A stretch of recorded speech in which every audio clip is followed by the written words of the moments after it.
नमस्कार स्टूडेंट्स। कल हमने संविधान सभा के बारे में पढ़ा था। आज हम भारत के संविधान की विशेषताएं देखेंगे। हमारा भारतीय संविधान हमारी भारतीय परिस्थितियों के अनुसार और आवश्यक परिवर्तन के साथ ही अन्य संविधानों के लक्षणों का समावेश करके बनाया गया है। भारतीय परिस्थितियों के अनुसार का मतलब है कि जब भारतीय संविधान बनाया गया था उस वक्त भारत की स्थिति विभाजन की स्थिति थी, जिसमें भारत और पाकिस्तान बना था। अतः हमारे भारतीय संविधान को भी उन परिस्थितियों को ध्यान में रखकर बनाया गया है।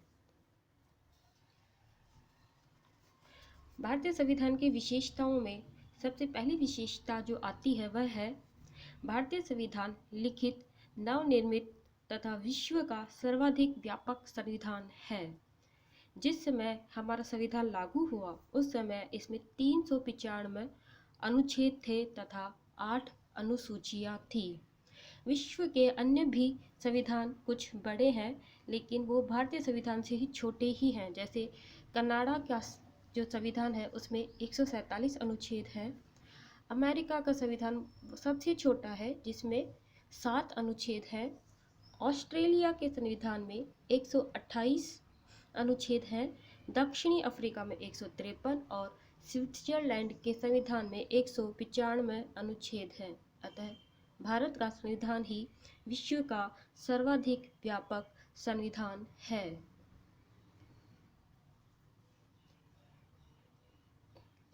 वर्तमान समय में भारतीय संविधान में कुल 395 अनुच्छेद, 22 भाग तथा अनुसूचियों की संख्या 12 है। भारत का संविधान संपूर्ण प्रभुत्व संपन्न, लोकतांत्रिक, पंथनिरपेक्ष तथा समाजवादी है।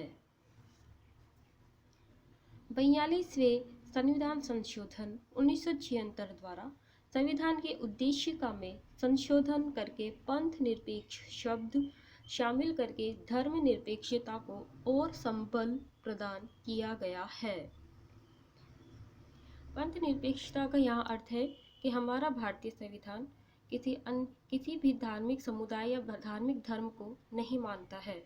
वह धार्मिक मामलों के प्रति तटस्थ है। संविधान की उद्देशिका में कुछ शब्द इस प्रकार दिए गए हैं: संपूर्ण प्रभुत्व संपन्न समाजवादी, पंथ निरपेक्ष, लोकतंत्रात्मक गणराज्य, सामाजिक, आर्थिक और राजनीतिक न्याय, विचार अभिव्यक्ति, विश्वास, धर्म और उपासना। भारतीय संविधान में एक स्वतंत्र न्यायपालिका की स्थापना की गई है। स्वतंत्र न्यायपालिका से तात्पर्य है वह बिना किसी दबाव के अपना कार्य करेगी। ब्रिटिश शासन के अनुरूप भारतीय संविधान में संसदीय व्यवस्था को आत्मसात किया गया है। भारतीय संविधान भारत में विधि के शासन की स्थापना करता है तथा संविधान को ही सर्वोच्च मानता है। भारतीय संविधान संघात्मक होते हुए भी एकात्मक है। यहाँ एकहरी नागरिकता, एकीकृत न्याय प्रणाली तथा अखिल भारतीय सेवाएं हमारे भारतीय संघ को एकात्मक परिदृश्य में परिवर्तित कर देती हैं। संविधान द्वारा गणराज्य की स्थापना यह सिद्ध करता है कि शासकीय अध्यक्ष अर्थात राष्ट्रपति वंशानुगत न होकर निर्वाचित प्रतिनिधि होता है। संविधान के 42वें संविधान संशोधन द्वारा प्रस्तावना में समाजवाद शब्द जोड़ा गया, अर्थात राज्य समाज के कल्याण के कार्य भी करेगा। प्रजातंत्रात्मक सरकार के गुणों को संविधान में समाहित करते हुए प्रत्येक स्त्री पुरुष जिनकी आयु 18 वर्ष हो उन्हें वयस्क मताधिकार प्रदान किया गया है, अर्थात वो भारत में होने वाले चुनावों में वोट डाल सकता है। भारतीय संविधान एक लिखित संविधान होकर भी परिवर्तनीय गुणों से परिपूर्ण है। नम्यता तथा अनम्यता का एक सुंदर सम्मिश्रण भारतीय संविधान में देखने को मिलता है। अर्थात हमारे भारतीय संविधान में कुछ अनुच्छेद ऐसे हैं जिन्हें हम परिवर्तित कर सकते हैं।